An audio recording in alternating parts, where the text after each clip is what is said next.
जल्दी खोल ना अपना टिफिन, दिखा आज क्या बनाकर भेजा है आंटी ने।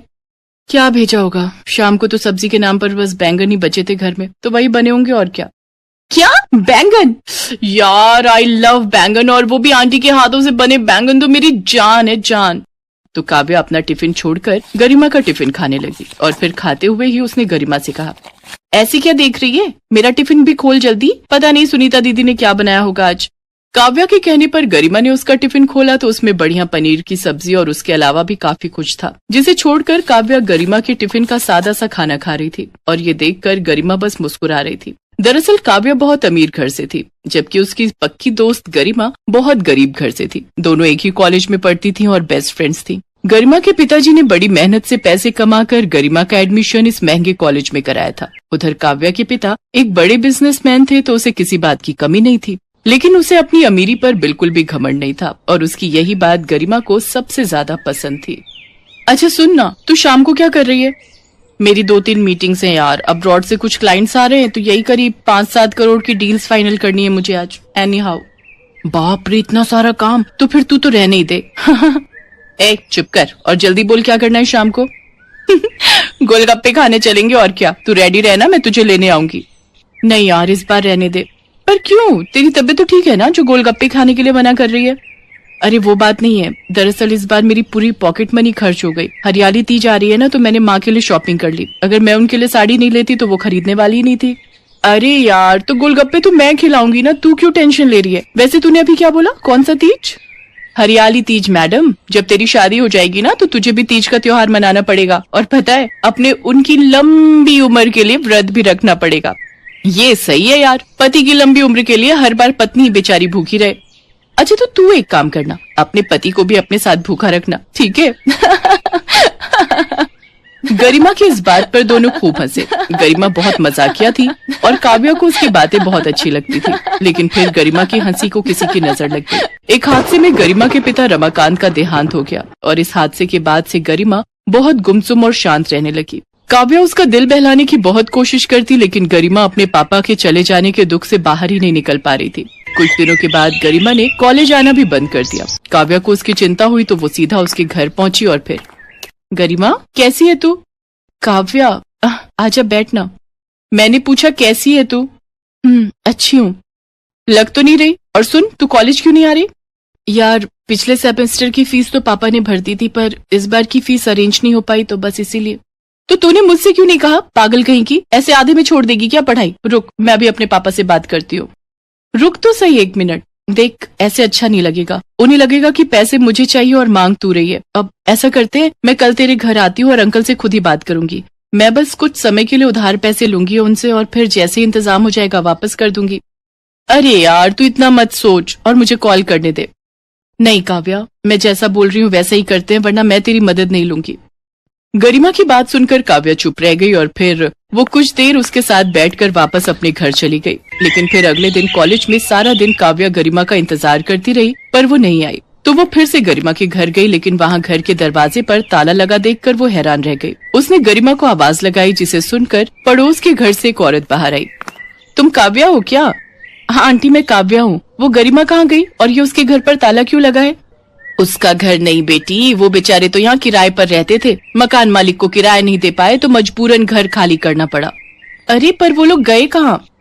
मुझे नहीं पता, लेकिन वो तुम्हारे लिए ये चिट्ठी छोड़ गई है। मुझे माफ कर देना काव्या, मैं अंकल से फीस के पैसे तो मांग लेती, पर माँ की दवाइयाँ, मकान का किराया, राशन, इन सब के पैसे कौन देता? मैं हमारी दोस्ती में पैसे को नहीं लाना चाहती दोस्त, इसीलिए मैं जा रही हूँ। कहाँ ये मुझे खुद नहीं पता, पर तू मुझे ढूंढने की कोशिश मत करना और हमेशा खुश रहना। किस्मत में लिखा होगा तो हम फिर मिलेंगे। गुड बाय मेरी जान। उस चिट्ठी को पढ़कर काव्या बहुत देर तक रोती रही। इस बात को कई साल बीत गए। इस बीच काव्या ने गरिमा को बहुत ढूंढने की कोशिश की, लेकिन उसका कुछ पता नहीं चला। उधर गरिमा की शादी हो गई। उसका पति एक फैक्ट्री में मजदूर था। इधर काव्या की भी शादी हो गई। उसका पति भी उसके पिता की तरह बहुत रईस आदमी था। शादी के बाद काव्या अपना शहर छोड़कर अपने पति के साथ दिल्ली में रहने लगी थी। फिर एक दिन जब काव्या अपने लिए शॉपिंग करने जा रही थी, तभी उसने गरिमा को देखा जो कि रोड क्रॉस कर रही थी। गरिमा को देखकर काव्या झट से कार से उतरी और सीधा जाकर उसे गले से लगा लिया।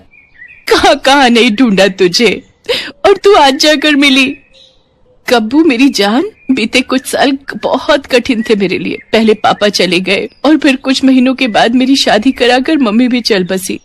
अरे चल कोई बात नहीं, चल अब तू मेरे साथ चल। अब हम मिल गए हैं ना तो सब ठीक हो जाएगा। नहीं काव्या, मुझे घर जाना है, मेरे पति घर आने वाले होंगे। अच्छा तो ऐसा कर, तू मुझे अपने घर ले चल, मुझे तुझसे ढेर सारी बातें करनी है। अब वो मैं आज तो देख, अब मैं तेरी एक नहीं सुनने वाली। या तो तू मुझे अपने घर लेकर चल या फिर मेरे साथ मेरे घर चल, समझी ना। दरअसल गरिमा एक छोटी सी बस्ती में रहती थी और वो नहीं चाहती थी कि काव्या वहां आकर उसकी गरीबी देखे, पर काव्या शुरू से ही जिद्दी थी। वो जबरदस्ती काव्या के साथ उसके घर पहुंच गई। उसने देखा कि घर के नाम पर गरिमा के पास बस एक छोटा सा कमरा था और साइड में हाथ से चलाने वाली एक पुरानी सिलाई मशीन भी थी, जिसके ऊपर 2 सुंदर सुंदर हैंगर पर कपड़े टंगे हुए थे। उन्हें देखकर काव्या ने कहा, अरे वाह गरिमा, ये तूने सिले हैं क्या? हाँ, इस महंगे शहर में गुजारा करने के लिए पति के साथ साथ मैं भी काम करती हूँ। लेकिन ये सिलाई का काम कब सीख लिया तूने? और ये बहुत ही प्यारा डिजाइन है। अब वैसे ग्राहकों की तो लाइन लग जाती होगी ना तेरे पास। कहाँ यार, यहाँ किसी को पता ही नहीं मेरे काम के बारे में। सोचा तो था कि कभी अपना बुटीक खोल लूंगी, पर अब चल छोड़ना ये सब। ये बता, चाय पिएगी या नींबू पानी? काव्या समझ चुकी थी कि उसे अब क्या करना है। काफी देर तक गरिमा से बात करने के बाद काव्या वहाँ से चली गई। कुछ दिन बाद हरियाली तीज का त्योहार फिर आया तो गरिमा ने अपनी माँ की पुरानी हरी रंग की साड़ी पहनी। तभी काव्या वहाँ गई। उसने एकदम नई साड़ी और मैचिंग के जेवर पहने थे, जिनमें वो बहुत ही सुंदर लग रही थी। अरे वाह, तू सच में बहुत सुंदर लग रही है यार, नजर ना लगे किसी की, है ना। चल तू भी अब रेडी हो जा, मैं तेरे लिए कुछ लाई हूँ। काव्या ने कमरा अंदर से बंद किया और एक बैग से बिल्कुल अपने जैसी साड़ी और जेवर निकाले और जबरदस्ती गरिमा को पहना दिए। अब तो काव्या और गरिमा एक जैसे लग रहे थे। गरिमा की आंखों में खुशी के आंसू थे, जिन्हें पोंछते हुए काव्या ने कहा, रुक जा, अभी एक चीज और है। बस कर कब्बू, चुप कर और ये ले, ये है तेरे नए बुटीक की चाबी। मेन बाजार में तेरी अपनी दुकान है, तो अब लोग तेरे काम को भी जानेंगे और तुझे भी। पर कब्बू, ये मैं ऐसे नहीं ले सकती।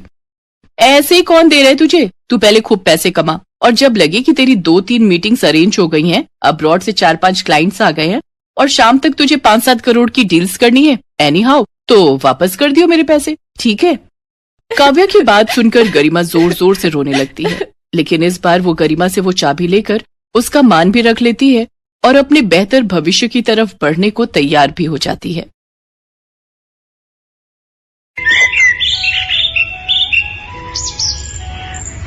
जल्दी खोलना, क्या लाई है आज? वही रोज की तरह आलू की सब्जी और रोटियां। वाह यार, तेरी मम्मी कितनी टेस्टी सब्जी बनाती है। ला, तू अपना टिफिन मुझे दे दे। रुक, तू ये रोज रोज मेरी आलू की सादी सब्जी और रोटी क्यों खाती है?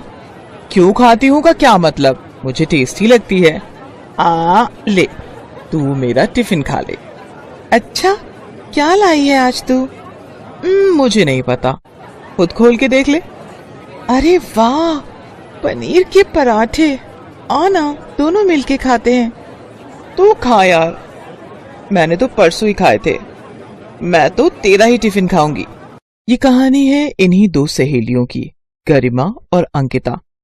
गरिमा गरीब घर से थी और उसके पिता मजदूरी किया करते थे, जबकि अंकिता एक अमीर सेठ की बेटी थी जो कि एक फैक्ट्री के मालिक थे। अंकिता जानबूझकर रोज गरिमा के टिफिन से ही खाना खाती थी और उसे अपना टिफिन दे देती थी ताकि गरिमा भी अच्छा खाना खा सके। फिर एक दिन, अंकिता सुन, कल मैं कॉलेज नहीं आऊंगी। हैं? पर क्यों? तेरे बिना मेरा दिल कैसे लगेगा यार? वो मुझे पापा के साथ एक रिश्तेदार के यहाँ जाना है, जरूरी है। अच्छा, कोई लड़के वड़के का चक्कर तो नहीं है? हट पगली, ऐसा कुछ भी नहीं है। वो पापा के चाचा है ना, वो बहुत बीमार है, तो पापा के साथ बस उन्हें ही देखने जाना है। अच्छा, परसों तक तो आ जाएगी ना? हाँ, मैं कल शाम को ही लौट आऊंगी, तो चिंता मत कर। अच्छा तो चल फिर एक काम करते हैं, मैं शाम को तेरे घर आती हूँ, साथ में गोलगप्पे खाने चलेंगे, क्या बोलती है? डन, बट टाइम से आ जाना, हर बार लेट करती है तू। अंकिता को पैसों की कोई कमी नहीं थी, लेकिन इस बात का उसे जरा भी घमंड नहीं था और अंकिता की यही बात गरिमा को सबसे अच्छी लगती थी। पढ़ाई में अंकिता ठीक ठाक थी, जबकि गरिमा पढ़ाई में बहुत होशियार थी। इसीलिए परीक्षाओं के दिनों में गरिमा अंकिता की पढ़ाई में बहुत मदद करती थी। फिर उसी शाम, गरिमा, ओ गरिमा, बाहर आना। अरे अंकिता, कैसी हो बेटी? नमस्ते अंकल, मैं ठीक हूँ, आप कैसे हैं? नमस्ते, मैं ठीक हूँ बेटी। अच्छा, वो आपके चाचा जी कैसे हैं अब? बस बेटी, अंतिम सांसें गिन रहे हैं। उम्र भी तो हो गई है ना। जी अंकल, वो गरिमा। ले आ गई मैं। पापा, मैं जरा थोड़ी देर में आती हूँ। ठीक है, पर ज्यादा देर मत करना। अंकिता गरिमा को अपनी कार में बिठाकर बाजार ले गई और दोनों ने जी भरकर गोलगप्पे खाए। फिर दोनों काफी देर तक बातें करती रहीं, जिस वजह से गरिमा को घर लौटने में देर हो गई। और फिर गरिमा, तुम मेरी बात क्यों नहीं सुनती? पापा प्लीज, अब फिर से वही बातें मत शुरू करना आप। क्यों ना करूं? तेरे कहने पर मैं उस अंकिता के सामने कुछ नहीं कहता। पर बेटी, तू मेरी बात समझ, ये सारे पैसे वाले एक जैसे ही होते हैं। पहले खुद ही हमारे भले बनते हैं और फिर। पर पापा, अंकिता वैसी नहीं है, मेरा यकीन कीजिए। तुझे मैंने लाख बार समझाया है। तू उसे पढ़ाती है ना, बस इसीलिए वो तुझसे दोस्ती का दिखावा करती है। तू देखना, एक दिन जब उसका मतलब निकल जाएगा ना, तो वो तुझसे बात तक नहीं करेगी। इधर किशोर गरिमा को समझा रहा था, तो दूसरी तरफ अंकिता के पापा सेठ अमरलाल भी गुस्से से अंकिता का इंतजार कर रहे थे। कहाँ गई थी अक्कू? वो मैं और गरिमा गोलगप्पे खाने गए थे पापा, बस मेन मार्केट में। अरे तो मुंशी जी को कह दिया होता, यही मंगवा लेते तुम्हारे लिए गोलगप्पे। पापा, पर गोलगप्पे खाने का मजा तो ठेले पर खड़े होकर ही आता है, और फिर कल गरिमा बाहर जा रही है तो। ओहो अंकिता, मैंने तुम्हें 1000 बार समझाया है, उस फटीचर से दूर रहो। तुम्हारे स्टैंडर्ड को सूट नहीं करती वो। पापा प्लीज, वो मेरी दोस्त है, उसके बारे में तो ऐसा मत बोला कीजिए आप। बेटी, इस बात को गांठ बांध लो, अमीर और गरीब कभी दोस्त नहीं हो सकते। उसकी नजर तुम्हारे पैसों पर है। तुम उसे घुमाती फिराती, खूब खिलाती पिलाती हो, तो बस इसीलिए वो तुम्हारे साथ दोस्ती का नाटक कर रही है। देखना, एक दिन आएगा और वो कोई ना कोई बहाना बनाकर तुमसे पैसे मांगेगी। पापा, गरिमा बहुत खुददार है, ऐसी नहीं है वो। ये तो वक्त ही बताएगा बेटा कि कैसी है वो। फिलहाल तुम उससे दूर रहो, क्योंकि मैं तुमसे कह रहा हूं। अंकिता गुस्से में वहां से चली गई। अमरलाल भी अपने कमरे की तरफ बढ़ गए, लेकिन उन दोनों के अलावा भी वहां कोई था जो ये सब देख और सुन रहा था। असल में अंकिता गरिमा के घर अपना पर्स भूल आई थी, जिसे वापस देने के लिए गरिमा अंकिता के घर आई थी। लेकिन वो घर के दरवाजे को पार न कर सकी, क्योंकि उसने वहीं पर अंकिता और अमरलाल की सारी बातें सुन ली थी। वो उदास होकर अपने घर चली गई, लेकिन इस बारे में उसने अंकिता से कभी कुछ नहीं कहा, और ना ही गरिमा और अंकिता की दोस्ती में कोई फर्क आया। ऐसे ही वक्त बीता और फिर कॉलेज का आखिरी साल भी पूरा हो गया। कॉलेज के आखिरी दिन अंकिता पूरे कॉलेज में गरिमा को ढूंढ रही थी, लेकिन गरिमा का कहीं कुछ अता पता नहीं था, क्योंकि वो तो अस्पताल में थी। डॉक्टर साहब, प्लीज मेरे पापा को बचा लो। देखो बेटी, हम पूरी कोशिश कर रहे हैं, पर इनकी तबीयत बिगड़ती जा रही है। आप जल्द से जल्द 2 लाख रुपए का इंतजाम करो, वरना हम इनका ऑपरेशन नहीं कर पाएंगे। नहीं नहीं, आप ऑपरेशन शुरू कीजिए, मैं पैसों का इंतजाम करती हूँ। गरिमा अपने रिश्तेदारों और पड़ोसियों से मदद मांगती है, लेकिन सभी ने हाथ खड़े कर दिए। गरिमा ने सोच लिया था कि अब वो अपना मकान गिरवी रख पैसों का इंतजाम करेगी, लेकिन तभी उसे अंकिता का ख्याल आया। ओहो, अंकिता को तो मैंने कुछ बताया ही नहीं, वो मुझे ढूंढ रही होगी। ऐसा करती हूँ, एक बार उससे मिल लेती हूँ और सारी बात बता देती हूँ। हो सकता है मकान गिरवी रखवाने में वो कुछ मदद कर सके। ये सोचकर गरिमा अंकिता के घर पहुंची, तो वहाँ उसका सामना अंकिता की जगह उसके पिता अमरलाल से हुआ। हाँ बताओ, क्या बात है? अंकल जी, वो मुझे अंकिता से मिलना था। वो अपने मामा के घर चली गई है और अब वो वहीं रहेगी, तो तुम्हें उसे ढूंढने या मिलने की कोशिश करने की कोई जरूरत नहीं, समझी तुम? वो तुमसे कोई वास्ता नहीं रखना चाहती अब से। ये बात सुनकर गरिमा को बहुत बड़ा झटका लगा और उसे अपने पिता की कही बात याद आने लगी। तो उसे पढ़ाती है ना, इसीलिए वो तुझसे दोस्ती का दिखावा करती है। तो देखना, एक दिन जब उसका मतलब निकल जाएगा ना, तो वो तुझसे बात भी नहीं करेगी। गरिमा को लगा कि उसके पापा सही थे। अंकिता ने उसे कभी अपना दोस्त माना ही नहीं था, इसीलिए तो वो उससे बिना कुछ कहे जब मिले ही वहाँ से चली गई। ठीक है अंकिता, तुझे लगता है कि मैं तेरी दोस्ती के लायक नहीं ना, तो अब देखना तू, मैं भी खुद को साबित करके दिखाऊंगी और उसके बाद ही तेरा चेहरा देखूंगी। गरिमा की आंखों में आग थी। उसने ठान लिया था कि अब वो कुछ बनकर ही दिखाएगी। जब उसके पापा ठीक होकर घर वापस आ गए, उसके बाद से ही उसने दिन रात एक कर दिया और पूरी लगन के साथ यूपीएससी की तैयारी में जुट गई। गरिमा ने पहले ही अटेम्प्ट में यूपीएससी क्लियर किया और कुछ ही सालों के अंदर वो एक कलेक्टर बन गई। जैन मैम। जय हिंद Manish, how are you? I am good ma'am. बताइए, आप मुझसे मिलना चाहते थे? जी हाँ जी, वो कल दौरे पर आपने मेरे टिफिन के पनीर के पराठे खाए थे। आपको वो पराठे बहुत अच्छे लगे थे ना, तो मैंने आज आपका डिनर फिक्स किया है अपने घर पर। Me and my wife will be very happy ma'am, अगर आप आते हैं तो। हाँ, क्यों नहीं, इट्स माई प्लेजर। तो आज की शाम पनीर के पराठों के नाम? ठीक है मैम, शाम को मिलते हैं।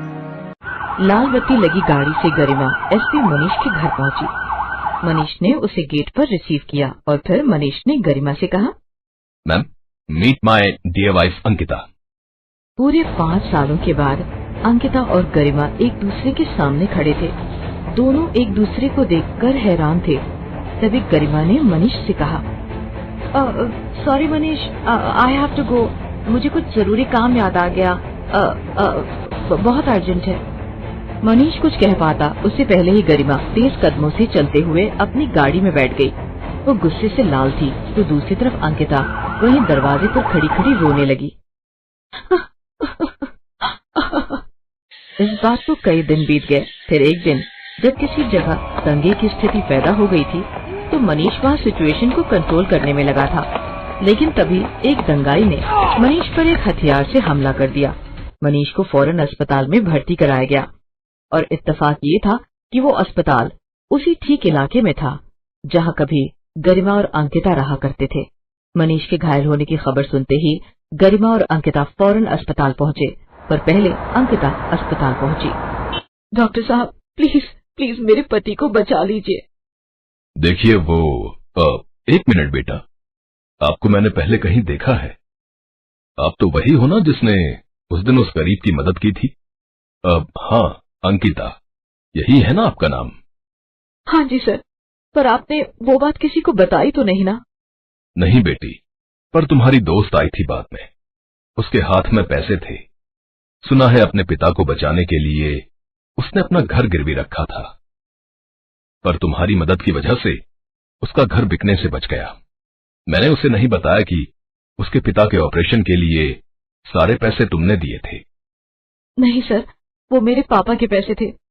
अपने दोस्त के पापा की जान बचाने के लिए असल में मुझे अपनी दोस्ती गिरवी रखनी पड़ी। पहले अपनी प्यारी दोस्त खो दी, लेकिन अब अपने पति को नहीं खो सकती मैं। प्लीज डॉक्टर साहब, मेरे पति को कुछ नहीं होना चाहिए, वरना मैं नहीं जी पाऊंगी। ये कहकर अंकिता रोने लगी। लेकिन तभी उसके कंधे पर किसी ने हाथ रखा। अंकिता ने पलटकर देखा तो वो गरिमा थी। तेरे साथ भगवान कभी कुछ गलत नहीं कर सकता, क्योंकि हमेशा तू ही सही थी मेरी बहन। गरिमा की बात सुनकर अंकिता फौरन उसके गले लग गई और उन दोनों को देखकर मनीष भी मुस्कुरा दिया, जिसे डॉक्टर साहब ने पहले ही खतरे से बाहर बताया था।